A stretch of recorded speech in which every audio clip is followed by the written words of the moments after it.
Kerala PSC നടത്തുന്ന village field assistant എക്സാമിൻ്റെ mark ഡിസ്ട്രിബ്യൂഷനാണ് നമ്മളിപ്പോൾ നോക്കാൻ പോകുന്നത്. അപ്പോൾ ഏറ്റവും കൂടുതൽ മാർക്ക് വരുന്നത് ആനുകാലിക വിഷയങ്ങൾ അഥവാ കറണ്ട് അഫെയേഴ്സിനാണ്. ബാക്കി എല്ലാത്തിനും അതിനേക്കാൾ കുറവ് മാർക്കാണ് ഡിസ്ട്രിബ്യൂട്ട് ചെയ്തിരിക്കുന്നത്.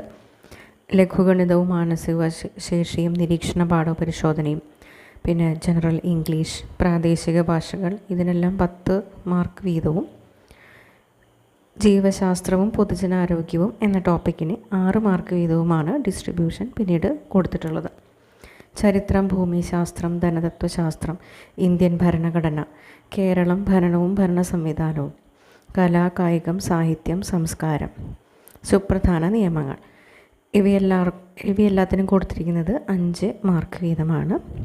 പിന്നീട് ഭൗതികശാസ്ത്രം, രസതന്ത്രം, കമ്പ്യൂട്ടർ അടിസ്ഥാന വിവരങ്ങൾ എന്നിവയ്ക്ക് 3 മാർക്ക് വീതം കൊടുത്തിരിക്കുന്നു.